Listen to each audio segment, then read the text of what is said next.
आज का ये एपिसोड शुरू करने से पहले एक छोटी सी बात। क्या आप भी अपना पॉडकास्ट बनाने की सोच रहे हैं? तो एंकर ट्राई कीजिए। ये पॉडकास्ट बनाने का सबसे आसान तरीका है। नंबर 1, ये फ्री है। नंबर 2, इसमें कई सारे ऐसे टूल्स हैं जो आपको अपने फोन और कंप्यूटर पर रिकॉर्ड और एडिट करने की फैसिलिटी देते हैं। नंबर 3, आप अपने पॉडकास्ट को डिस्ट्रीब्यूट भी कर सकते हैं, जिससे इसे स्पॉटिफाई और दूसरे प्लेटफॉर्म पर सुना जा सके।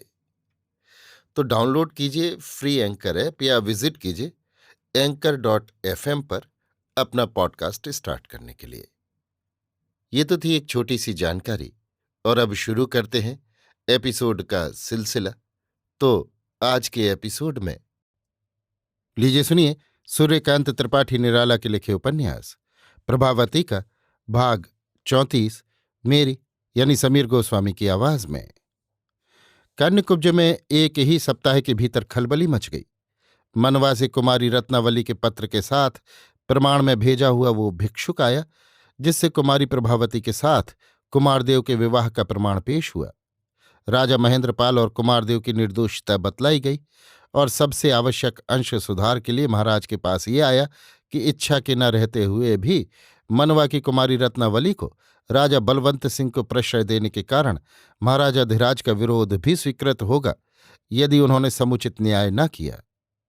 इसके बाद लालगढ़ लूटने के लिए जाने वाली सेना का वापस जाना एक दूसरी उलझन का कारण हुआ। इससे कुमारदेव और राजा महेंद्रपाल पर हुआ संदेह अधिक अंश में घट गया।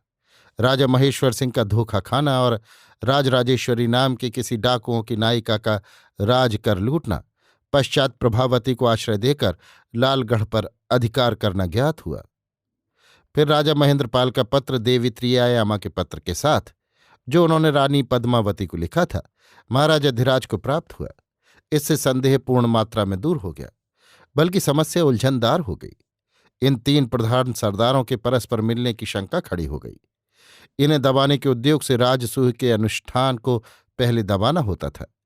पुनः केवल बलवंत सिंह को लेकर कान्यकुब्जेश्वर न रह सकते थे। बलवंत का अन्याय भी प्रत्यक्ष हो रहा था। इसी समय लालगढ़ से राजराजेश्वरी का पत्र प्राप्त हुआ। उससे परिस्थिति और परिष्कृत हो गई। लिखा था, कान्यकुब्ज की गिरती व्यवस्था को देखकर प्रजा के कष्ट निवारणार्थ राजराजेश्वरी ने उस शक्ति के विरुद्ध सिर उठाया। उसी ने दलमऊ से भेजे हुए राजा बलवंत सिंह और राजा महेश्वर सिंह के पत्र पकड़े। फिर उसने नर्तकी सिंध को मिलाकर छिगुनिया धोबी को फंसाया। ये पत्र राजा महेंद्रपाल पर जाली आक्षेप लिए हुए थे। भीतरी उद्देश्य महेंद्रपाल और कुमारदेव को देवी त्रियायामा के मामले में भ्रम धारणा के कारण नीचा दिखाना था। देवी त्रियायामा यमुना के नाम से प्रसिद्ध बलवंत सिंह की बहन विपत्ति की मारी इधर उधर भटकती हुई यमुना नाम से दलमऊ दुर्गापति के यहाँ दासी के रूप में रहती थीं। इस विवाह की वे साक्षी हैं। नाव पर अपनी इच्छा से कुमारी प्रभावती देवी त्रियायामा की सहायता से कुमारदेव को ले गई थीं। उसी रात उनका वहां गंगा तट पर विवाह हुआ था। फिर पिता को बलवंत के साथ आते हुए देखकर वे गंगा में कूद गई थीं। देवी त्रियायामा भी उनकी रक्षा के लिए कूदी। राजा महेश्वर सिंह स्वार्थवश विवाहित बलवंत से अपनी कन्या का विवाह कर रहे थे। ये कुमारी प्रभावती को स्वीकृत न था। नाव की सज्जा देखकर आरोहियों के नाम मालूम कर बलवंत समझ गए विवाह हो गया। इसी पर उन्हें क्रोध आया और कुमारदेव को उन्होंने घायल किया और लालगढ़ के संबंध में जाल फैलाया। पति के मिलने के उद्देश्य से मनवा जाती हुई प्रभावती ने शिकायत के लिए कान्यकुब्ज जल्द आते हुए बलवंत को घायल कर पति के घायल करने का बदला लिया। बलवंत केवल षड्यंत्र की जड़ को दृढ़ करने के लिए कान्यकुब्ज को चले थे, अन्यथा साथ कर लेकर जाते। इसका एक कारण और है। मनवा से उन्होंने कान्यकुब्जेश्वर को प्रसन्न करने के लिए ही कर भेजा था। उसके साथ एक पत्र भी उन्होंने भेजा था, जिसमें अपना पक्ष समर्थन किया था। वो पत्र वाहक से छिनवा लिया गया, वो भी साथ जाता है। प्रभावती को निराश्रय जानकर राजराजेश्वरी ने पक्ष लिया। कान्यकुब्ज की सारी खबरें उसे मालूम होती रहती हैं। संवाद पाकर उसने कर लूटने के पश्चात लालगढ़ दुर्ग पर अधिकार किया और कान्यकुब्जेश्वर की सेना को धोखे से दलमऊ भेजने को बाध्य किया। अब राजा महेंद्रपाल और कुमारदेव की दंडाज्ञा यदि न बदली, उन्हें उनके अधिकार न दिए गए, तो वो कान्यकुब्जेश्वर की शक्ति का सामना भी करेगी। राजेश्वर की व्यवस्था ठीक रही तो वो दुर्ग का अधिकार कान्यकुब्जेश्वर के अधीन राजा महेंद्रपाल के लिए छोड़कर अरण्य की ही रानी रहना स्वीकार करेगी। ऐसी स्थिति के सुधार के लिए कान्यकुब्जेश्वर की इच्छा में उनके मंत्रियों ने पहली वाली आज्ञाओं को वापस लेने की ही सलाह दी। कल्याण इसी में था, नहीं तो अनुष्ठान बिगड़ रहा था। आज्ञा हुई। राजा महेंद्रपाल की निर्दोषता के प्रमाण मिलने के कारण उन्हें मुक्ति के साथ उनके समस्त अधिकार दिए गए। कुमारदेव भी यथाक्रम पिता के उत्तराधिकारी हुए।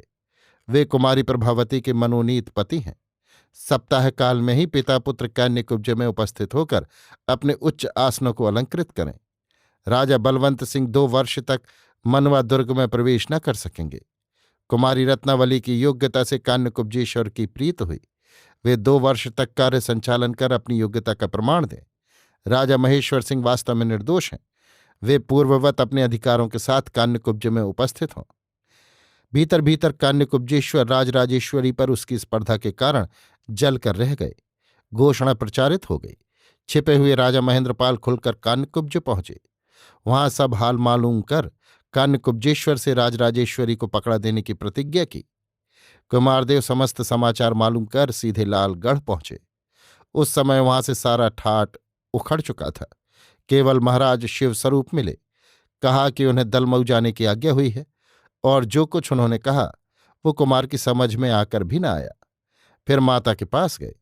वहां का हुआ जो हाल उन्हें मालूम न था। कहा, बहू की प्रशंसा की। कहा कि कह गई, बहुत जल्द तुम्हारी बहू मिलेगी। अभी आप सुन रहे थे सूर्यकांत त्रिपाठी निराला के लिखे उपन्यास प्रभावती का भाग 34, मेरी यानी समीर गोस्वामी की आवाज में।